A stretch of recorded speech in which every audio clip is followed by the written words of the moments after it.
하나님 말씀 보겠습니다. 신약성경 마태복음 2장입니다.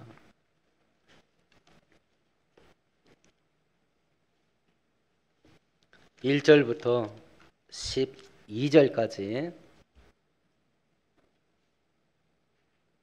한 절씩 교독합니다. 헤롯 왕 때에 예수께서 유대 베들레헴에서 나시매 동방으로부터 박사들이 예루살렘에 이르러 말하되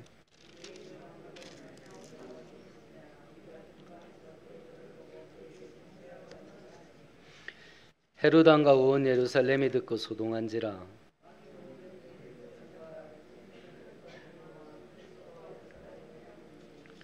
이르되 유대 베들레헴이오니 이는 선지자로 이렇게 기록한 바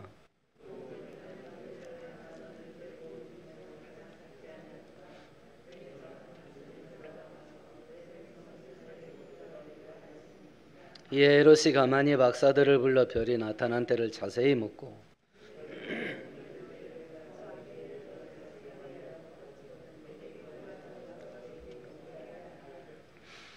박사들이 왕의 말을 듣고 갈새 동방에서 보던 그 별이 문득 앞서 인도하여 가다가 악이 있는 곳 위에 머물러 서 있는지라. 집에 들어가 아기와 그의 어머니 마리아와 함께 있는 것을 보고 엎드려 아기께 경배하고 보배압을 열어 황금과 유화과 모략을 예물로 드리니라.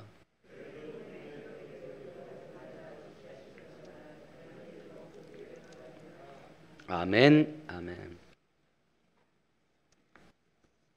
우리가 인생 살아가면서 꼭 필요한 여러 가지 복들이 있습니다. 우리나라에서는 그걸 5가지 복, 오복이라 이렇게 이야기도 하는데요. 우리 인생에 꼭 있어야 될 복 중에 하나가 만남의 축복일 겁니다. 사람, 인복이죠, 인복. 어떤 사람을 만나는가. 어떤 배우자, 어떤 친구, 어떤 스승, 또 어떤 직장 상사, 누구를 만나는가에 따라서 평생을 비참하게 사는 구렁텅이에 빠질 수도 있고 또 인생이 복되게 전환될 수도 있겠습니다. 일본 검찰청에 오이라 미스요라고 하는 여자 검사가 있어요. 이 사람 이력이 굉장히 특이합니다. 이 사람이 험악한 인생을 살아서 자기 살아온 인생을 정리해서 책을 한 권 썼는데 이것이 일본 비행 청소년들한테 굉장히 도움이 되는 그런 책으로 알려져 있습니다. 우리나라도 그러니까 당신도 살아라는 책으로 번역해서 출간된 책인데요. 이 미스요 검사가 중학교 2학년 때 왕따를 당해요. 그래서 자살을 결심을 하고 사무라이처럼 할복을 합니다. 5번을 자해를 했는데 그냥 피부만 살짝 그은 정도가 아니라 생명이 경각에 달릴 정도로 중상을 입어요. 그래서 수술 끝에 겨우 살아납니다. 그리고 이제 살아나서 중학교 3학년 때 자퇴를 해요.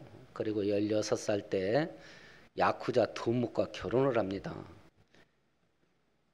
그런데 이 야쿠자들이 나이가 어린 이 두목의 부인을 형수로 인정을 안 하는 거예요. 너무 어리니까. 그러니까 이 미스요가 자기가 스스로 야쿠자 행동대장이 됩니다. 잔인함으로 그 조직을 막 벌벌 떨게 해요. 16살짜리가. 그리고 22살 됐을 때 야 이건 아닌갑다 라는 생각이 들어서 야쿠자와 이혼을 하고 술집에 취직을 합니다. 근데 어느 날 아버지 친구가 사업가와 대접한다고 그 술집에 찾아와요. 그러니까 아버지 친구를 만난 거예요. 그 아버지 친구가 설득을 합니다. 다른 인생을 살아보자고. 그럼 내가 뭐 하면 좋겠습니까? 공부가 제일 빠르다. 일본이나 우리나 공부가 제일 빠른가 봐요. 공부를 해보자. 그래서 부동산 중개업 자격증 시험에 도전을 해서 그냥 한 방에 됐습니다.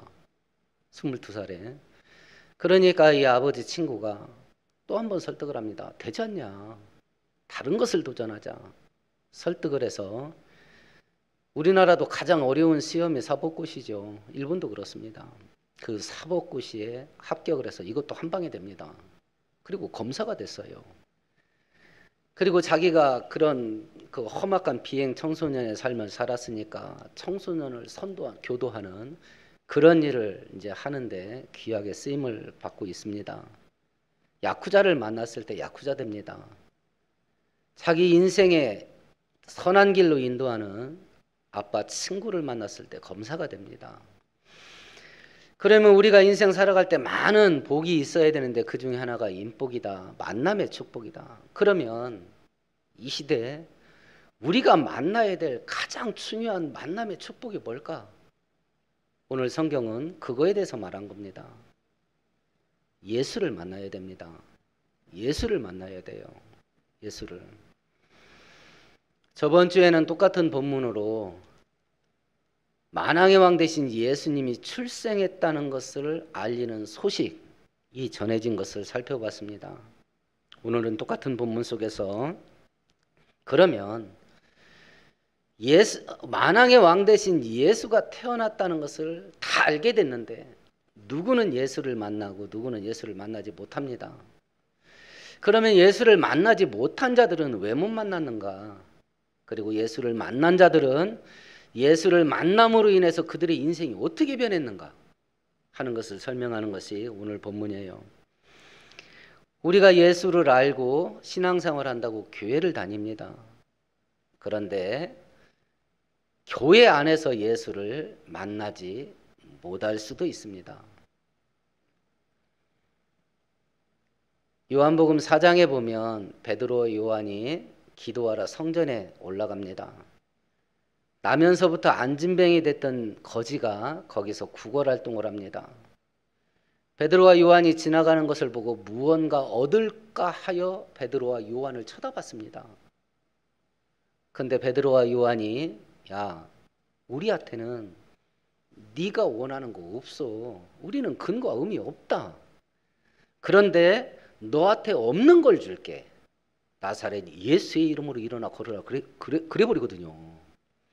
성전이 어딥니까? 하나님 계신 곳이거든요. 평생을 그 성전 입구에서 구걸활동을 해요. 근데 하나님을 못 만나요. 아마 우리 가운데에 모태신앙이 있을 수 있습니다. 엄마 뱃속에서부터 교회 다니기 시작해서 지금까지 교회 다니고 있는 분이 있을 수 있어요. 근데 그 교회에서 하나님을 못 만난다니까. 그 교회에서. 교회 다닌 지 10년, 20년, 30년, 40년 된 분이 있을 겁니다. 하나님을 만나고 하나님을 섬기는 교회 안에서 하나님을 못 만난다니까. 그렇게 오랜 세월을 교회를 다니고. 이런 일들이 우리 안에서 벌어질 수 있다는 것을 우리가 오늘 성경을 통해서 살펴보면서 문화교실 다니듯이 교회 다니는 게 아니라 눈에 보이지 않지만 살아계신 하나님을 만나고 그 하나님과 살아있는 동행을 하는 그런 살아있는 신앙생활 하는 모두가 될 수 있게 되기를 축원드리겠습니다. 예수를 알지만 예수를 만나지 못한 자들이 누군가 5절과 6절 같이 읽어봅니다. 이르되 유대 베들레헴이오니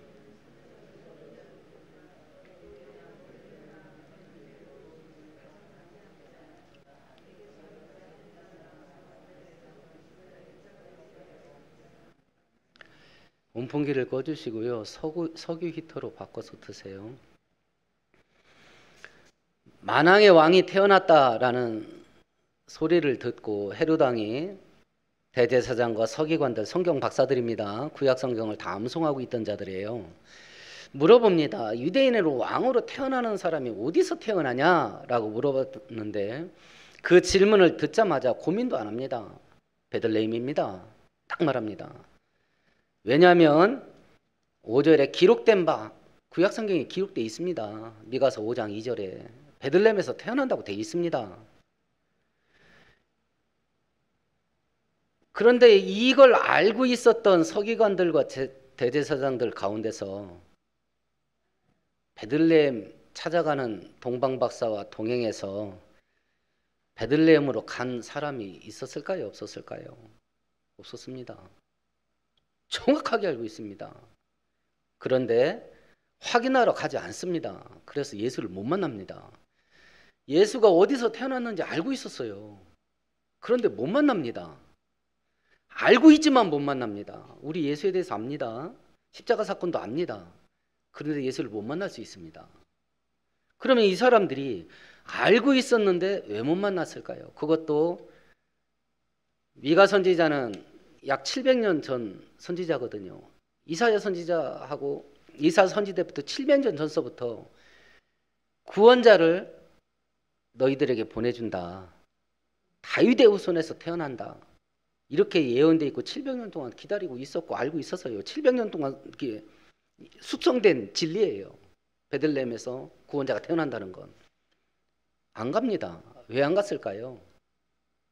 알고는 있으되 관심이 있다 소리예요, 없다 소리예요? 관심이 없습니다. 알고는 있지만 관심이 없어요. 관심이 있었으면 확인하러 갔겠지요.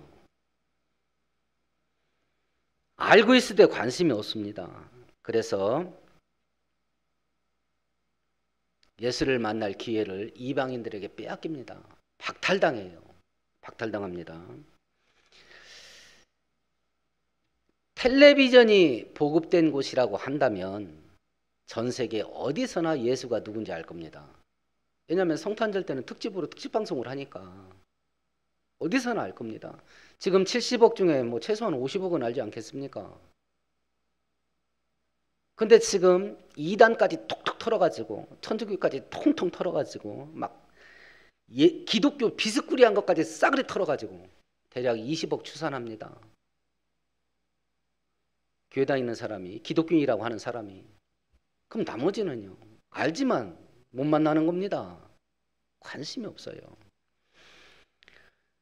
성탄절 장식을 정말 화려하고 멋있게 하는 곳이 어디입니까? 어디서 그런 성탄절 장식을 보셨어요? 저 때는 교회밖에 안 했어요. 저 어렸을 때는 교회밖에 안 했습니다. 그리고 교회가 제일 뻐젓하게 했어요. 지금은 어디 갑니까? 홈플러스 갑니다. 상인들이에요. 상인들이 그 돈을 들여가지고 그 장식을 왜 할까요? 예수 믿어서 합니까? 장사가 된다는 걸 알기 때문에 합니다. 상인들은 대목이라서 성탄절을 기뻐합니다. 일반인들은요, 그날 공휴일이라서 즐거워합니다.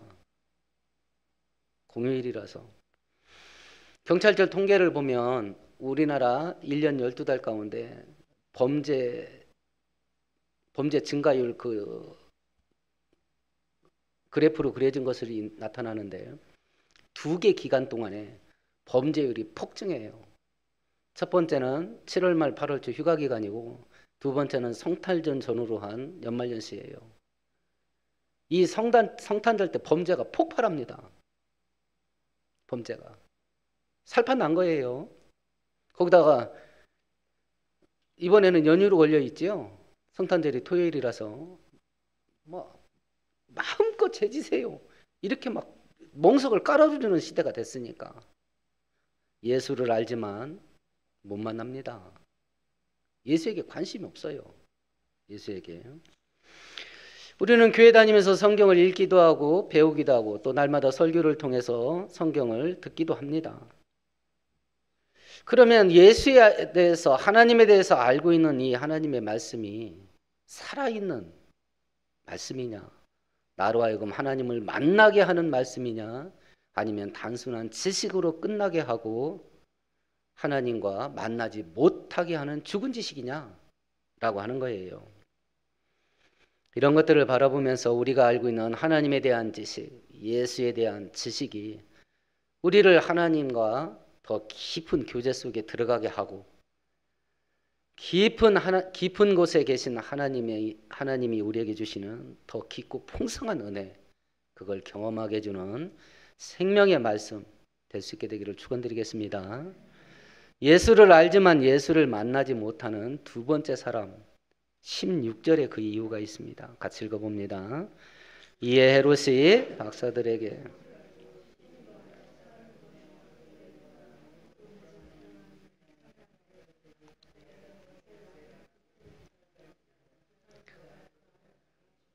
동방박사를 보내면서 야 베들레헴이라 하더라, 니네가 가서 확인하게 되면 다시 나한테 와서 어느 집인 좀 알려줘, 좌표 좀 찍어라, 이렇게 했는데 하나님께서 동방박사들한테 야야 딴 길로 가 이랬거든요.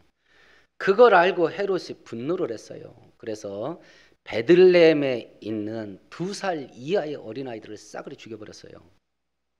그러면 헤롯이 이 일을 왜 했을까요?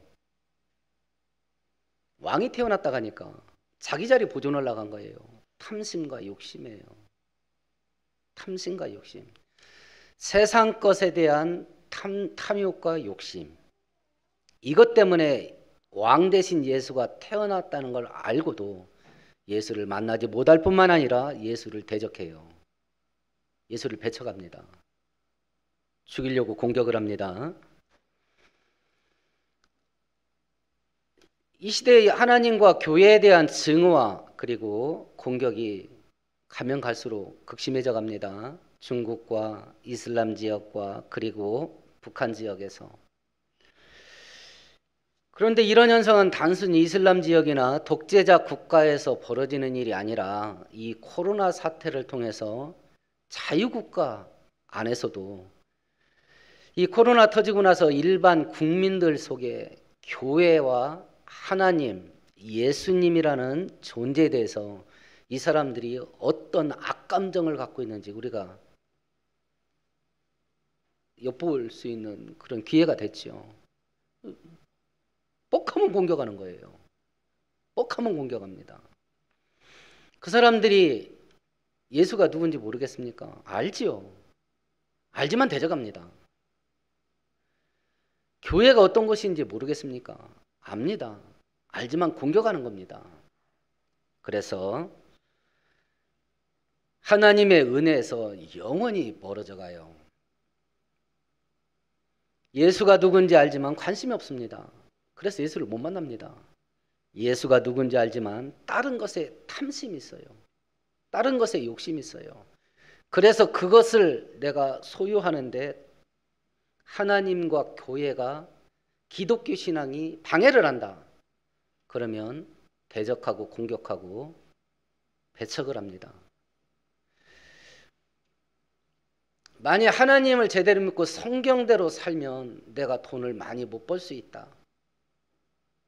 내 돈에 대한 욕심과 탐심에 지금 제동이 걸렸어요. 뭐가요? 하나님 믿는 신앙이요. 그럼 대답을 해보셔요. 하나님을 만날 건지 아니면 기독교 신앙이 내가 부자 되는 걸 막는단 말이지 하고 배척을 할 건지. 이 현실이에요. 헤롯 대왕만 하는 게 아니고 교회 다닌다가는 우리의 삶의 현장 속에서 날마다 수도 없이 벌어지는 일들이에요. 내가 그것을 날마다 중요한 사건으로 감지를 못했을 뿐이지 너무 자주 해가지고 이제 막 습관이 돼서 자동적으로 해버려. 그러니까 내가 어떻게 사는지도 나도 몰라. 근데 분석을 한번 해보자 말입니다. 내가 재밌고 즐겁게 사는데 기독교 신앙이 방해를 한단 말이지. 내가 재밌게 살지 못하게. 그러면 이 기독교 신앙을 어떻게 할 건가? 기독교 신앙을 택하고 하나님을 만날 건가? 아니면 나 재밌게 살지 못하게 하는 기독교 신앙을 배척할 건가? 현대 기독교인들은 어떤 쪽을 택하는 것 같아요? 한번 본인의 경우를 놓고 대답을 한번 해보세요. 이렇게 해서 예수를 알 때 이 사람들은 예수를 만나지 못합니다. 그러면 이제는 예수를 알고 예수를 만나게 되면, 진짜 예수를 만나게 되면 어떤 변화가 일어날까? 어떤 변화가? 그 첫 번째는 9절과 10절입니다. 같이 읽어보십시다. 박사들이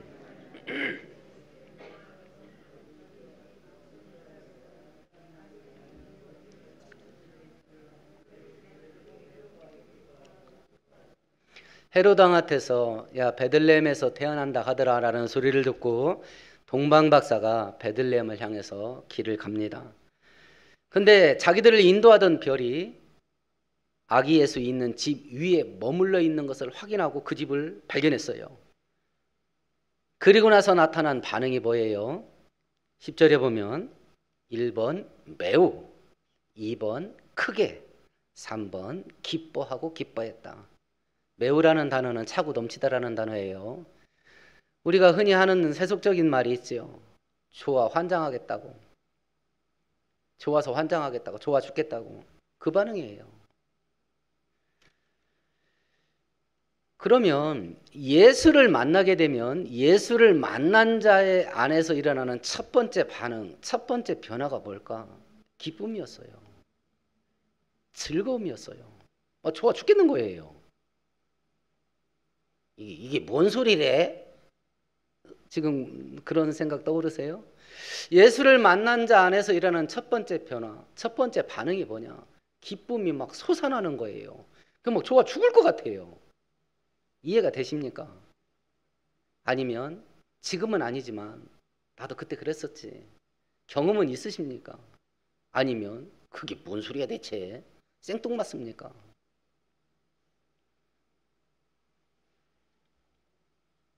누가 억지로 시킨 거 아닙니다. 솟아났습니다. 솟아났어요. 누가복음 19장에 보면 세무수 소장 세리들의 우두머리 세리장인 삭개오가 키가 작아서 예수님 보고 싶은데 볼 수가 없어서 군중에게 둘러싸여 있으니까 뽕나무 위에 올라가서 예수를 만납니다. 그때 예수께서 이럽니다. 삭개오야 내려와라. 내가 너희 집에 들어가서 하룻밤 자고 갈게. 이럽니다.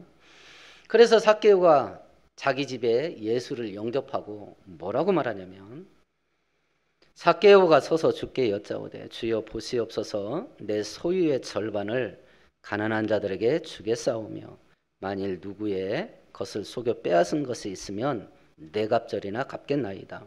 예수께서 이르시되 오늘 구원이 이 집에 이르렀으니 이 사람도 아브라함의 자손임이라.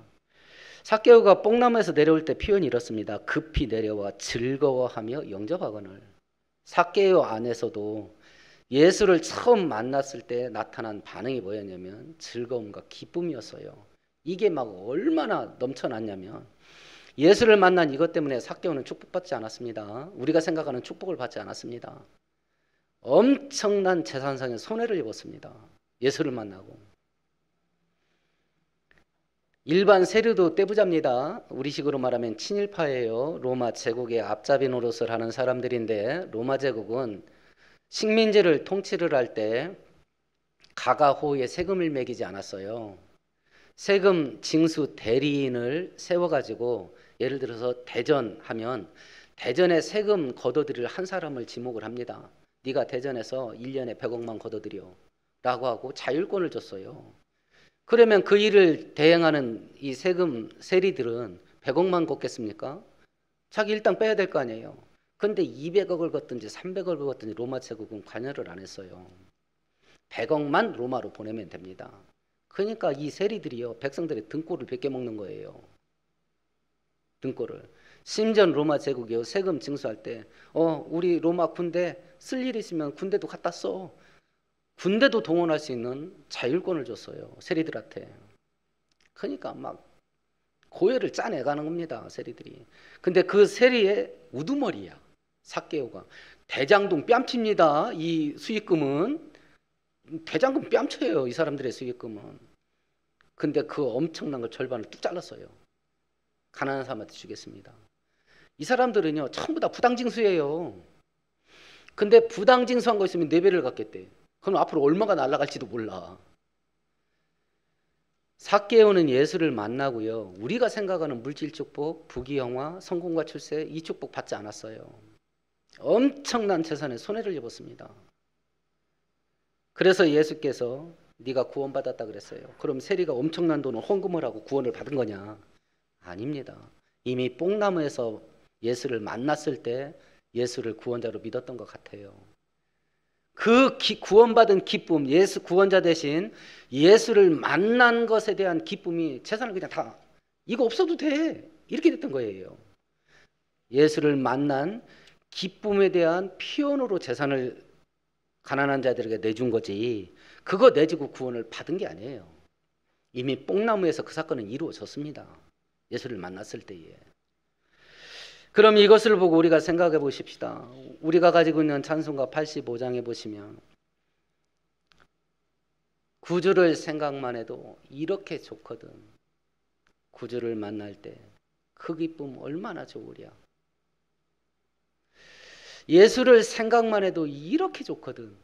구주를 만날 때 기쁨은 얼마나 좋으랴.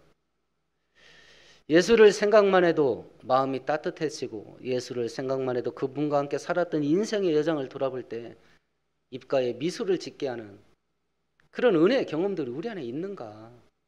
지금 없었을 수도 있어요. 우리는 인간이기 때문에 고난과 환난 속에 들어가면 웃음을 잃을 수도 있습니다. 다윗도 그랬으니까. 그래서 날마다 자기 눈물로 침상을 띄웠다 했으니까 얼마나 울었는지. 침상이 잠수함됐대. 그런데 예수 때문에 예수 믿고 사는 게 이리 좋나? 이런 경험이 진짜 없다면 아예 문제가 있는 거예요. 문제가 있는 겁니다. 예수를 제대로 못 만난 것일 수도 있어요. 예수를 제대로 만나게 되면 첫 번째 변화가 뭐냐면 기쁨이 샘솟아요. 우리의 아버지 되신 전능하신 하나님은 우리가 탄식하고 울며 살게 하려고 자식으로 부르지 않아요. 우리가 믿는 하나님은 우리 아버지시라서 우리들에게 기쁨과 즐거움을 주시기를 기뻐하시고, 그게 제일 먼저 나오는 반응이에요. 제대로 만나면. 만일 예수를 만난 것에 대한 이 기쁨과 즐거움을 경험을 했었으나 인생의 고달픔 속에 빠져서 잠시 이 즐거움을 잃어버렸다면 이 첫사랑을 회복하게 달라고 기도하시고, 야, 나 그게 뭔지 모르겠다 라고 하신다면 기도하세요. 예수를 다시 제대로 만나게 해달라고. 그 첫 번째 반응은 즐거움과 기쁨입니다. 예수를 제대로 만나게 되면 어떤 반응일까? 두 번째는 11절입니다. 같이 읽어봅니다. 집에 들어가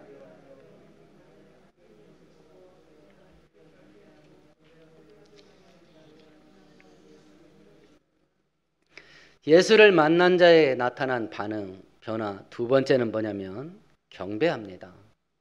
예배합니다. 높입니다. 받들어 올립니다. 지금 동방박사가 하나님께 은혜 받은 게 있나요? 축복받은 게 있나요? 없습니다. 그런데 왜 예배하고 경배할까요?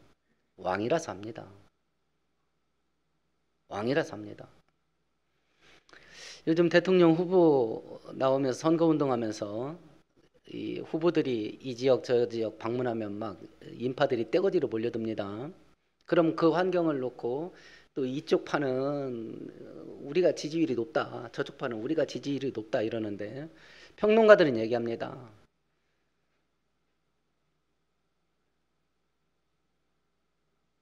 A라는 후보가 오면 나는 A를 지지하지 않아요.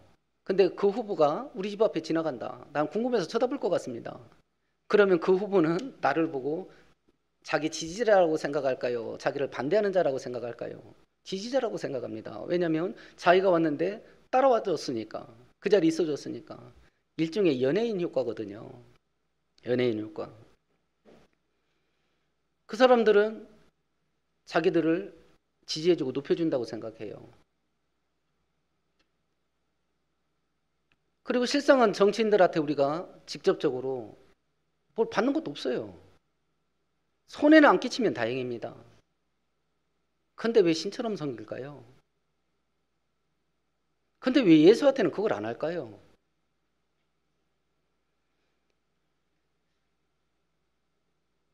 이 동방박사들이 하나님께 무엇인가 받아서 너무 좋아가지고 감사해가지고 예배하고 경배한다. 그것도 귀한 일입니다. 왜냐하면 성경에 보면 하나님께서 이스라엘 백성들을 책망할 때 배은망덕에 대한 책망을 굉장히 많이 하거든요. 내가 니네한테 어떻게 했는데, 우리가 자식한테 하는 소리를 우리가 자식한테 하는 걸 잘 곱씹어 보셔요. 내가 너한테 어떻게 줬는데, 이제 그거 마음에서 지우셔야 돼요. 이제 천륜 없어요. 천륜 없습니다. 마지막 때 가면 그렇게 될 겁니다. 우리가 성경을 진짜 믿는다면 마지막은 천륜 없어져요. 우리가 자식을 키울 때 얘도 천륜을 따르지 않을 거라고 그냥 염두에 두세요. 그런데 하나님의 은혜가 있어서 부모를 잘 공양하고 섬기면 감사한 것이고, 누구 말대로 맞는다 그럼 올 게 온 거예요. 올 게 온 겁니다. 받은 게 하나도 없는데 해준 것에 대해서도 감사하지 않아서 배은망덕에 대해서 책망을 받는데, 만일 동방박사가 무엇인가 받은 게 있어서 경배를 했다, 그것도 귀한 겁니다. 근데 일단 없어요. 왜 했냐? 왕이라서 하는 겁니다. 왕이라서. 우리가 하나님을 왜 예배하고 경배하는가? 왕이라서 합니다. 왕이라서. 우리가 예수를 제대로 만나게 되면 삼위일체 하나님, 하나님 아버지, 예수님 하나님, 그리고 성령 하나님이 왕이라는 걸 알아요. 그래서 예배합니다. 그래서 경배하는 것이고, 이 믿음이 우리 가운데 온전히 회복돼서 우리가 하나님을 온전히 예배하는 예배자로 회복될 수 있기를 축원드리겠습니다. 예수를 제대로 만난 자들의 세 번째 반응 변화입니다. 12절 같이 읽습니다. 그들은 꿈에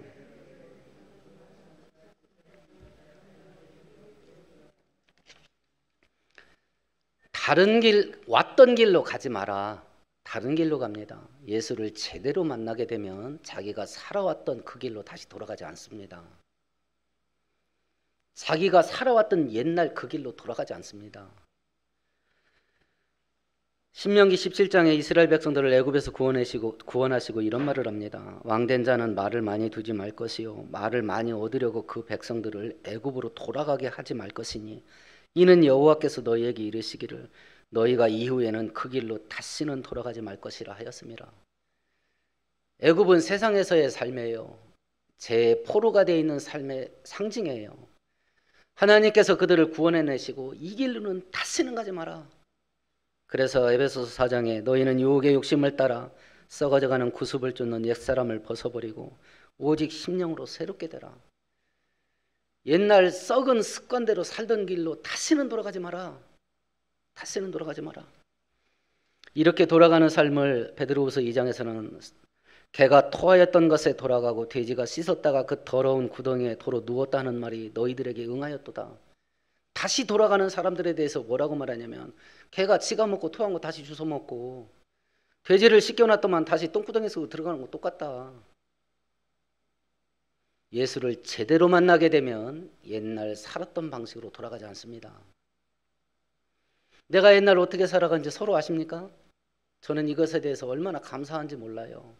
우리가 서로의 마음을 뚫어보지 못하게 하신 것에 대해서. 그럼 얼굴 보고 살겠습니까? 아무도 몰라요. 근데 본인은 알겠지요. 내가 어떻게 살았는지. 그래서 예수를 진짜 만나게 되면 그 길로 두 번 다시 안 가는 거예요. 근데 연약하니까 갈 때가 있겠지요. 진짜 예수를 만나게 되면 빨리 티 나옵니다. 몸부림을 칩니다. 안 가려고. 그런 삶의 변화가 나타난다.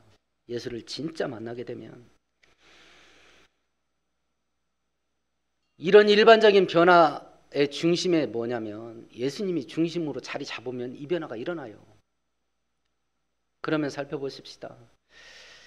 나의 삶의 중심이 뭐냐?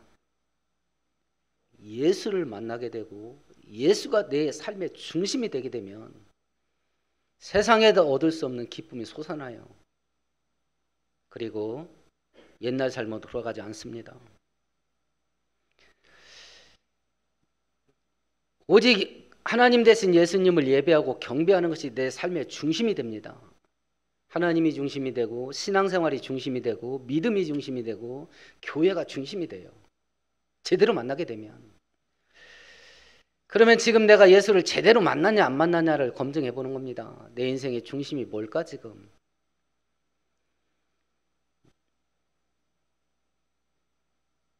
내 인생의 중심을 창고로 생각해 보세요. 그 창고에 들어와 있는 것이 내 인생의 중심입니다. 내 인생의 창고에 뭐가 들어왔나 지금? 돈이 될 수도 있겠습니다. 성공하는 것이 될 수도 있겠습니다. 가정일 수도 있겠고, 나는 내 가정이요, 내 자식이요, 자녀가 될 수도 있겠고, 직장일 수도 있겠고, 수익을 주는 직장일 수도 있겠고, 사업체가 될 수도 있겠습니다. 제가 지금 읽고 있는 책 중에 이 시대 기업가들이 사람들을 어떻게 조종하는가라고 하는 책을 읽고 있어요. 그래서 사람들이 원하는 게 뭐냐? 물건을 어떻게 팔아먹을까? 어떤 물건을 만들까? 이걸 연구할 때 반드시 거기에 동참하는 학자가 있어요. 누구냐면 심리학자예요.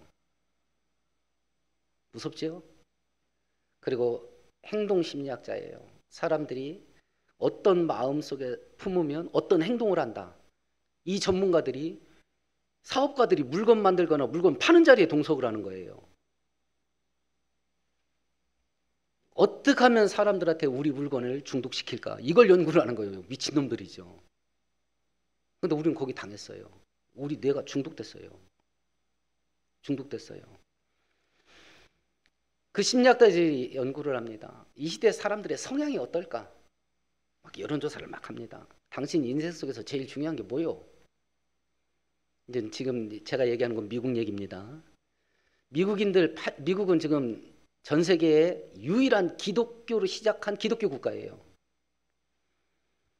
전 국민이 당신 종교야 뭐요? 그러면 90%가 기독교라고 대답하는 나라예요. 그런 미국인들한테 당신이 인생 속에 제일 중요한 게 뭐요?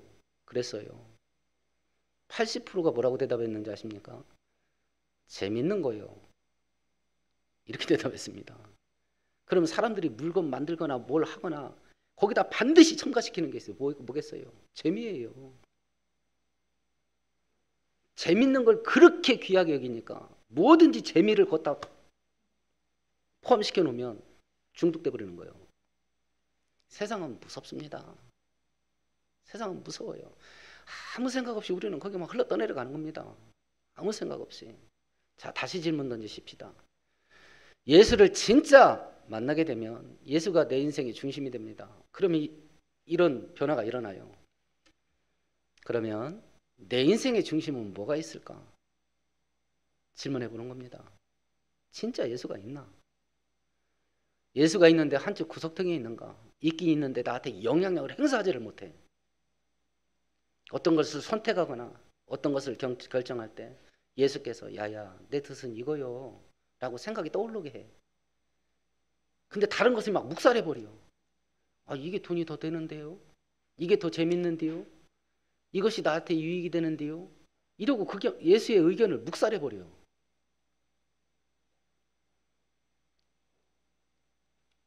세속적인 표현대로 하면 예수님은 우리 안에서 시다발이라 영향력이 없어. 영향력이.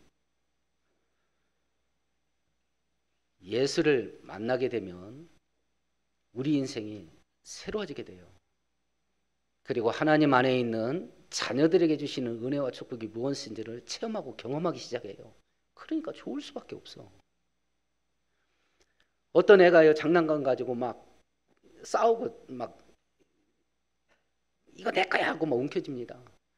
그걸 그 아이가 스스로 놓게 만들 수 있는 방법이 뭐예요? 그거보다 더 좋은 장난감 탁 안겨주면 팽개쳐버리잖아요. 하나님을 만나게 되고 하나님의 은혜를 경험하게 되고 하나님과 관계를 맺으면서 동행을 시작하면서 맛보게 되는 즐거움, 이걸 경험하게 되면요 세상 것 같고 재미 찾지 않습니다. 하나님의 은혜가 그렇게 합니다. 우리가 이렇게 해야지 이렇게 해서 그 길로 가는 게 아니고 하나님을 제대로 만나게 되면 우리 안에 흘러들어오는 하나님의 은혜가 그렇게 살게 합니다. 하나님은 우리 아버지시라서 우리가 즐겁게 살기를 원하셔요. 그리고 하나님을 왕으로 섬기면서 사는 인생이 얼마나 하나님의 은혜를 누리면서 살 수 있는지 경험하기를 원해요. 예수를 똑같이 알지만 누구는 그 예수를 만나지 못하고 누구는 그 예수를 제대로 만나서 그 은혜 속에 들어가는 겁니다. 우리는 예수를 안다가면서 다 이 자리에 모였습니다. 그렇지만 이 안에서도 누군가는 예수를 만나 예수의 은혜를 누리며 즐거워하고 기뻐하며 살 사람이 있겠고 누군가는 예수를 만날 수밖에 없는 이 교회 안에 들어와서 예수를 만나지 못하고 사는 게 왜 이렇게 팍팍하냐 하고 신세 타령하면서 살 수도 있겠습니다. 예수를 제대로 만나는 은혜와 예수를 제대로 만난 자들이 누리는 은혜, 이것이 우리 모두에게 차고 넘칠 수 있기를 축원드리겠습니다. 하나님 아버지, 우리가 믿는 하나님은 살아계십니다. 전능하셔서 불가능한 것이 없고 그 하나님은 우리 아버지가 되셔서 우리에게 가장 좋은 것 주시기를 기뻐하시는 하나님입니다. 그 하나님을 제대로 만나게 된다면 우리 인생이 새로워지게 되고 전능하신 하나님과 동행하는 삶이 얼마나 즐겁고 행복하고 크고 위대한 인생이 되는지를 체험하고 경험하기 시작하게 될 것입니다. 이런 복된 인생들을 예수를 믿어가면서 우리 모든 성도들이 회복하게 하시고 다시금 차고 넘치게 경험케 하옵소서. 예수님 이름으로 축복하고 기도합니다. 아멘.